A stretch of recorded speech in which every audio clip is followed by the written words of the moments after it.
बिस्मिल्लाहिर्रहमानिर्रहीम अस्सलाम वालेकुम स्टूडेंट्स, कैसे हो आप सब लोग। फाइनल टर्म की डेट शीट आने वाली है, किस दिन को आएगी, कैसे बनानी है और कौन सी गलतियां हैं जो आप लोगों ने बिल्कुल भी नहीं करनी, नहीं तो आप लोगों को काफ़ी ज़्यादा लॉस होता है उसकी वजह से और बहुत सारे स्टूडेंट्स परेशान होते हैं, खासकर जो फर्स्ट सेमेस्टर के हमारे स्टूडेंट्स हैं। आप लोगों ने काइंडली इस वीडियो को कंप्लीट वॉच करना। आपको इसमें टिप्स बताऊँगा कि किस तरह से आप एक इफेक्टिव डेट शीट अपने फाइनल टर्म के लिए बना सकते हो, क्योंकि आपके फाइनल टर्म की जो कामयाबी की सीढ़ी है वो मैं समझता हूँ कि आपकी पहली और जो सबसे पहली है वो यही है डेट शीट। डेट शीट आपकी एक अच्छी डेट शीट बनी होगी तो आप इजीली अपने पेपर भी दे सकते हो और आपको फ़ायदा भी होगा। इस वीडियो को देखने से आपको इंशाल्लाह फ़ायदा होगा। सबसे पहले ये कि डेट शीट आएगी कब, ठीक है। तो यहाँ पे आपको पता है अनाउंसमेंट हमें उन्होंने दी थी कि 29 जनवरी को हमारे एलएमएस क्या हो जाएंगे, ब्लॉक हो जाएंगे। तो कोशिश यही है यूनिवर्सिटी की कि 29 को ही जो है ना वो आपकी डेट शीट का लिंक अनाउंस हो। तो ये किस टाइम में अनाउंस होगा, इसकी अप्रॉक्सीमेटली जो डेट है वो यही है, यानी कि 29 है। इससे अगर ये आगे जाते तो 30 को ओपन हो ही जाएगा, ठीक है। और जो टाइम है वो ये है कि आपका 11 से 12, 1, 2, ठीक है। इस टाइम में आपकी इंशाल्लाह जो है ना वो डेट शीट लॉन्च हो जाएगी। ज़्यादा मॉर्निंग में भी नहीं लॉन्च होती, ज़्यादा इवनिंग में भी नहीं होती, दरमियानी जो वक्फा होता है आप कह सकते हो, उसके अंदर आपकी डेट शीट लॉन्च होती है और आपके एलएमएस पे शो होती है, ठीक है। अब उसके अलावा मैं आपको पहले ये बता देता हूँ कि कौन सी ऐसी बातें हैं जिनको आपने अपने मद्देनज़र रखना है, फिर आपने उसके हिसाब से अपनी डेट शीट कंप्लीट करनी है, ठीक है। और जो डेट शीट बनाने का प्रोसेस है ना वो भी आपको समझाऊंगा। देखिए मेरी बातों को आपने गौर से सुनना है, सिर्फ इसको देख के भाग नहीं जाना, ठीक है। इफेक्टिव डेट शीट का मानी क्या होता है मैं आपको कंप्लीट में बताऊंगा, ठीक है। सबसे पहली चीज़ ये है कि जब भी डेट शीट ओपन होती है तो कोशिश करो कि उसको टाइम पे बनाओ, ठीक है। और दूसरी उसमें चीज़ ये देखो कि उसमें कितने डेज दिए गए हैं, ठीक है। फॉर एग्जांपल आपका मोस्टली जो आपके फाइनल हो, मिड हो, जो भी हो, तो वो 2 वीक्स का होता है, ठीक है। यानी कि 2 वीक वो चलता है, यानी कि आप कह सकते हो कि 14 दिन, ठीक है। अभी 14 दिन को आपने अपने सब्जेक्ट्स के लिहाज से एडजस्ट करना है और ये लो आप अभी से करके बैठ जाओ, ठीक है। यानी कि आपके 4 सब्जेक्ट्स हैं, 5 है, 6 हैं, 7 हैं, आपने उन 14 डेज़ को अपने सब्जेक्ट्स के लिहाज से एडजस्ट करना है। और जो संडे होता है उसको पेपर नहीं होगा, संडे की आपको छुट्टी होगी, ठीक है। तो पहली चीज़ यही है कि आपने अपना टाइम और डेट जो है अपने सब्जेक्ट्स की वो पहले से तय करके रखनी है। अभी मैं आपको ये बता देता हूँ दूसरी चीज़, ठीक है। बहुत सारे स्टूडेंट ऐसे हैं वो पता है क्या करते हैं, उनके एक कंसेप्ट में ये बात डाल दी गई है कि जो बहुत ही टॉपर किस्म के लोग हैं वो क्या करते हैं कि अपने पेपर्स के जो एंड डेज होते हैं उनमें रख लेते हैं और बहुत अच्छे उनके मार्क्स आ जाते हैं। तो वहाँ पे रखने का पेपर रीज़न ये होता है कि जो उस सब्जेक्ट के जितने भी करंट पेपर हुए होते हैं उनको वो लोग अच्छे से देखते हैं, प्रिपेयर करते हैं और पेपर देते हैं, तो उनका अच्छा पेपर हो जाता है। मैं मानता हूँ ऐसा होता है, ठीक है।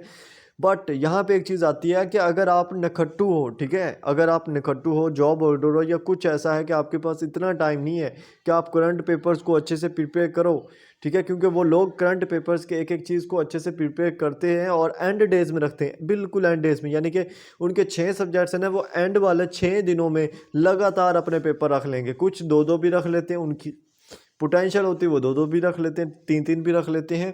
अगर आप निकट्टू हो तो आप इस तरह बिल्कुल भी नहीं करना, ठीक है। सिंपल अपने पेपर के अंदर 1 से 2 छुट्टियां लाजमी रखो ताकि आपको पता हो कि यार मेरा परसों पेपर है, फिर परसों पेपर है, फिर परसों पेपर है, ठीक है। ये नहीं है कि बस जनाब सुबह में पेपर है, परसों पेपर है, उस तरह से अगर आप नखट्टू हो आप कभी भी जो है ना वो अच्छे से नहीं पढ़ पाओगे, ठीक है। मैं ये आपको पर्सनली एक चीज़ बता रहा हूँ, ठीक है।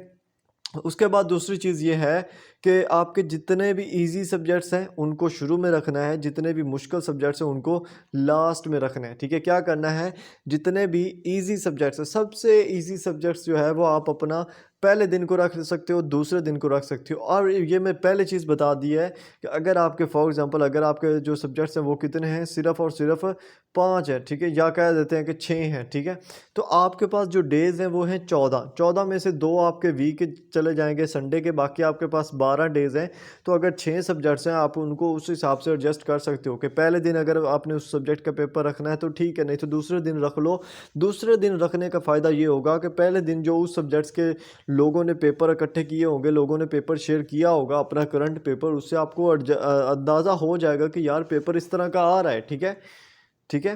पेपर मेन चीज़ ये होती है लास्ट में रखने की, सिर्फ और सिर्फ कि करंट पेपर्स को देखा जाए कि करंट पेपर्स में किस तरह का पेपर आ रहा है, ठीक है। इसी वजह से मैं ये कहता हूँ कि जो आपके हार्ड पेपर हैं, जो मुश्किल सब्जेक्ट्स हैं, उनको एंड पे रखो, ठीक है। बिल्कुल एंड पे रख लो। आपका जो सबसे मुश्किल सब्जेक्ट्स है उसको एंड पे रखने का सिर्फ और सिर्फ रीज़न यही है कि जितने भी आपके करंट पेपर्स होंगे उनको अच्छे से प्रिपेयर करो। आपको पता होगा कि फ़लाँ टॉपिक से फ़लाँ ये क्वेश्चंस आ रहे हैं, ये वो सारा कुछ, ठीक है।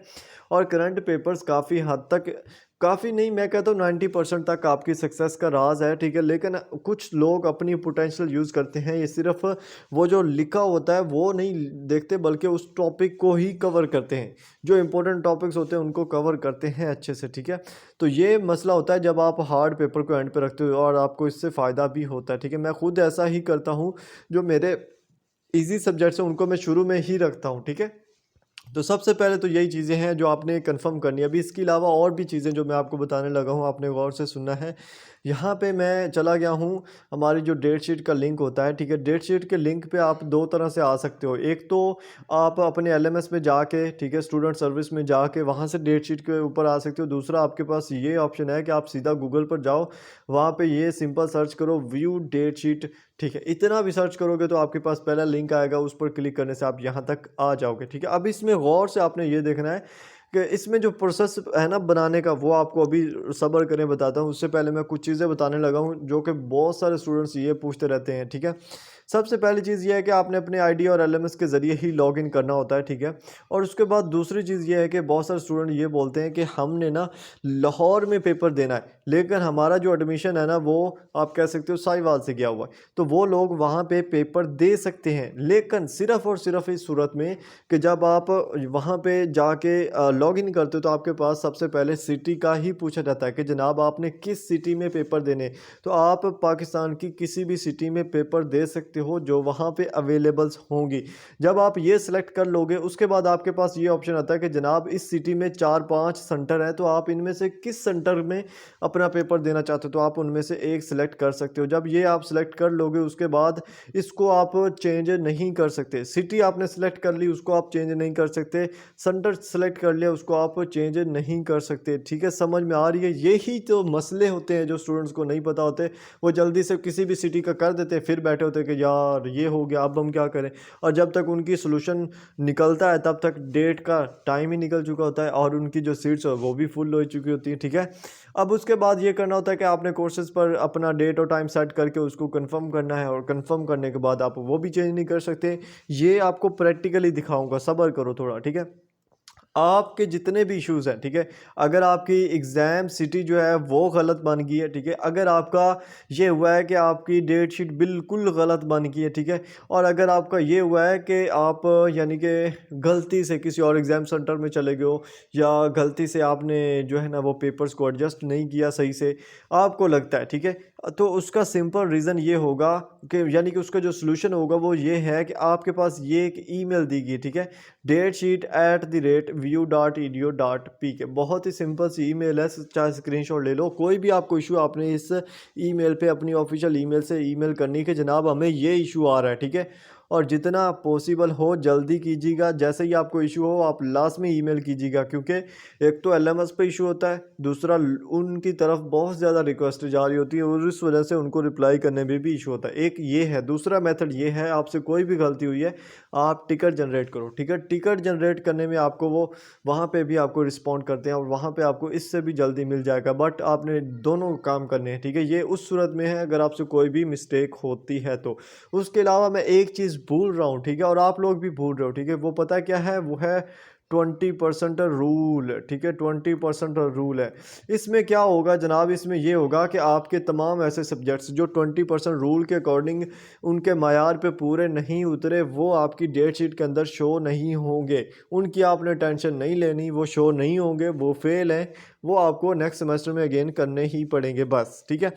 और उसके अलावा एक और सब्जेक्ट है जिसका नाम है VU001, ठीक है, VU001, ठीक है। VU001 का एक सब्जेक्ट है, वो आपके शो होगा किस में भला? डेट शीट के अंदर। तो आपने उसको रैंडमली कहीं पे भी एडजस्ट कर देना, यानी कि रैंडमली आपने कोई भी डेट और टाइम उसका रख के ना उसको कंफर्म कर देना है। उसका जो पेपर है वो नहीं होना, ठीक है, पेपर उसका कोई नहीं होना, ठीक है। सिर्फ और सिर्फ होना क्या है कि वो आपकी एक फॉर्मेलिटी होगी जिसको आपने पूरा करना है अपनी डेट शीट के अंदर। उसके बाद मेन इंपॉर्टेंट है आपके प्रैक्टिकल्स जनाब, प्रैक्टिकल्स, ठीक है, जो मैं भूला जा रहा था अभी मुझे याद आया, ठीक है। प्रैक्टिकल सब्जेक्ट्स, चाहे आप ज़ूलॉजी के स्टूडेंट हो, बायो के हो, बायो इन्फॉर्मेटिक्स के हो, या फिर आप सीएस के स्टूडेंट्स हो, आपके जितने भी प्रैक्टिकल सब्जेक्ट्स हैं लाइक CS201 है या ज़ूलॉजी में MB504P है, तो ये जितने भी सब्जेक्ट्स हैं उनके भी पेपर होंगे, फाइनल टर्म एग्ज़ाम होगा उनका, ठीक है। और जो आपके पास 14 दिन ये देंगे ना, उसी के अंदर होंगे। उन प्रैक्टिकल्स के लिए आपको कोई एक्स्ट्रा डे नहीं दिया जाएगा, ठीक है। दूसरे सब्जेक्ट्स की तरह ही आपने उनको भी अपनी डेट शीट के अंदर सेलेक्ट करना है, उनको छोड़ना नहीं है, ठीक है। सेलेक्ट करना है प्रॉपर। अब मैं वो सीक्रेट बता देता हूँ आपको कि आप उसको सेलेक्ट कैसे करोगे, ठीक है। आपने उनको मिस नहीं करना। उनका पेपर होगा, शॉर्ट पेपर होगा, थोड़े टाइम पे मुनसर होगा और थोड़ा उसके मार्क्स होंगे लाइक 30 मार्क्स इस तरह से कुछ, और 40 to 50 मिनट्स का आपका पेपर होगा। MCQs बेस भी होगा और उसमें सब्जेक्टिव भी होगा। आपने बिल्कुल भी मिस नहीं करना, मैं बता रहा हूँ आपको। उसके बाद जनाब आपने जब डेट शीट बनानी है, डेट शीट के अंदर आपने एक चीज़ का ख्याल रखना है, ठीक है, वो ये कि जो आपके प्रैक्टिकल सब्जेक्ट्स हैं उनको आपने वहाँ पे लाजमी एडजस्ट करना है जहाँ पे उसी प्रैक्टिकल का थ्योरी पेपर भी हो। लाइक अगर आज आपका पेपर हुआ है CS201 का, जो कि आपका थ्योरी सब्जेक्ट है, या किसी भी ऐसे थ्योरी सब्जेक्ट्स का आज पेपर था, तो कोशिश करो अगर आप उसी के प्रैक्टिकल का पेपर आज के दिन में ही दे सकते हो सेकंड एग्ज़ाम के तौर पे, तो दो, नहीं तो नेक्स्ट डे, फ़ौरन नेक्स्ट डे ही अपने प्रैक्टिकल का एग्ज़ाम दो, ठीक है। प्रैक्टिकल एग्ज़ाम के लिए अपने एक्स्ट्रा छुट्टियां नहीं रखनी, एक्स्ट्रा छुट्टियां अपने प्रैक्टिकल एग्ज़ाम्स के लिए बिल्कुल भी नहीं रखनी। अब उसका वजह क्या ये है कि आपका जो प्रैक्टिकल सब्जेक्ट है वो सिर्फ़ और सिर्फ 1 क्रेडिट हावर का है, ठीक है। अगर आप उस पे छुट्टियों को जो है ना वो लगा दोगे, तो जो आपके थ्योरी सब्जेक्ट्स हैं वो रह जाएंगे, ठीक है। और जब थ्योरी सब्जेक्ट्स आपके रह जाएंगे, उनमें आपको फिर इशू आएगा तैयारी करने में, और आपके थ्योरी सब्जेक्ट्स जो है वो 3 क्रेडिट आवर पर मुनसर होता है। तो कोशिश आपने यही करनी है कि प्रैक्टिकल एग्ज़ाम चाहे नॉर्मल हो जाए, बट जो थ्योरी एग्ज़ाम्स हैं उनमें कोई इशू नहीं होना चाहिए, ठीक है। थ्योरी एग्ज़ाम्स आपके A1 होने चाहिए। प्रैक्टिकल एग्ज़ाम में आप थोड़ी सी रिलैक्स करके इजीली तैयारी करो और पास हो जाओगे, ठीक है, ये गारंटी है। जस्ट पास होना है आपने। जो CGPA है वो थ्योरी बेस पे आपकी बहुत अच्छी बन जाएगी, ठीक है। तो ये लाजमी आपने करना है कि जब थ्योरी का पेपर हो उसी दिन थ्योरी के पेपर के बाद रख लो, या नेक्स्ट दिन मॉर्निंग में रख लो, ताकि आपका कोई दिन ज़ाया ना जाए और आपके थ्योरी पे कोई इफ़ेक्ट ना पड़े। ये तमाम इंस्ट्रक्शन है डेट शीट बनाने से पहले की, इसीलिए इस वीडियो को मैंने बनाया है ताकि आप लोगों को पता चले कि डेट शीट बनानी तो है, बट एक इफ़ेक्टिव डेट शीट और दूसरी जो है लल्लू पल्लू होती है उसमें कितना फ़र्क होता है। अभी आपने पता है क्या करना है, अभी आपने 14 दिन के लिहाज से, ठीक है, 14 दिन में 2 आपके इतवार आ जाएंगे, उसके लिहाज से आपने क्या करना है, 12 फरवरी से ही, ठीक है, 12 फरवरी की डेट लिख लें, 12 से 26 तक अपने एग्ज़ाम पे, ठीक है, यानी कि एक पेज पे, और साथ में अपने सब्जेक्ट्स को लिखें और एडजस्ट करें कि आप पहला पेपर किस सब्जेक्ट का रखना चाह रहे हो, दूसरा किसका रखना चाह रहे हो, तीसरा किसका रखना चाह रहे हो। जो आपको ईजी लगते हैं वो पहले, जो मुश्किल लगते हैं वो एंड पे। और टाइम आप कोशिश करो जो आपको लगता है मॉर्निंग में जो टाइम होता है वो काफ़ी हद तक जल्दी फील हो जाता है, जो क्योंकि जॉब होल्डर लोग मॉर्निंग में दे के फिर जॉब पे चले जाते हैं, और कुछ जो होते हैं वो इवनिंग को पसंद करते हैं। आपको कोई मर्जी टाइम मिले, आपने पेपर देना है, टाइम की वजह से आपके पेपर्स पे कोई इशू नहीं होता। टाइम की वजह से आपके पेपर सेम टू सेम ही आते हैं। उनमें ये नहीं होता कि जनाब 12 वालों को जो है ना वो बहुत इजी दे दिया और आपको मुश्किल दे दिया, ऐसा नहीं होता। उनका जो मिक्सअप बना हुआ है वो वैसे ही चलता रहता है, उसमें कोई गड़बड़ नहीं होती, ठीक है। अभी उसके बाद आपने क्या करना है, अब आप प्रैक्टिकली ये करोगे कि कैसे आपने 12 दिन के अंदर अपनी पूरे 5 या 6 सब्जेक्ट्स को एडजस्ट करना है। तो सबसे पहले तो हमारे चैनल स्टूडेंट इन्फो 5 को सब्सक्राइब कर लेना है, क्योंकि होप सो इस तरह की आपको इन्फॉर्मेशन कोई बंदा नहीं प्रोवाइड करेगा। उसके बाद आपको एक ये वाली जो वीडियो है डेट शीट 2023, ठीक है, ये डेट शीट मिड की मैंने बनाई थी, लाइव बनाई थी, मोबाइल पे बनाई थी, और आपको इसका वीडियो का लिंक नीचे डिस्क्रिप्शन में भी दे दूंगा और साथ में पहले कमेंट में भी दे दूंगा, ठीक है। सिर्फ और सिर्फ 5 मिनट की वीडियो है, ये भी आपने एक दफ़ा देख लेनी है। इसमें मैंने प्रैक्टिकली बताया है कि यहाँ से आप अपना एग्ज़ाम सेंटर चेंज कर सकते हो, यहाँ से आपने अपनी सिटी सेलेक्ट करनी है, और ये आपके सब्जेक्ट्स हैं, इस तरह से कंफर्म करते जाओ एंड कंफर्म करके डन, ठीक है। इसका लिंक नीचे डिस्क्रिप्शन में दे दूंगा और पहले कमेंट में भी। उसके अलावा व्हाट्सएप चैनल बनाया है हमने अपने इसी अकाउंट का, इसी यूट्यूब चैनल का, जिसका लिंक भी आपको डिस्क्रिप्शन में भी मिल जाएगा और पहले कमेंट में भी मिल जाएगा। होप सो आप लोग फॉलो लाजमी करोगे, क्योंकि वहाँ पे आपको मिलेंगी फाइल्स विदाउट एनी कॉस्ट, बिल्कुल फ्री में फाइल्स और इन्फॉर्मेशन, और जो भी वीडियो का लिंक आएगा या जो अपडेट्स होंगी सारा कुछ, ठीक है। अभी मुझे सांस भी चढ़ा हुआ है, लेकिन आप लोगों ने चैनल को लाजमी सब्सक्राइब करना है, इसके लिए आपको कोई माफ़ी नहीं है, ठीक है। होप सो आप लोग करोगे एंड मिलते हैं नेक्स्ट वीडियोस में। अपना ख्याल रखिएगा। अल्लाह, एक चीज़ और, मुझे दुआओं में भी याद रखिएगा। अल्लाह हाफिज़।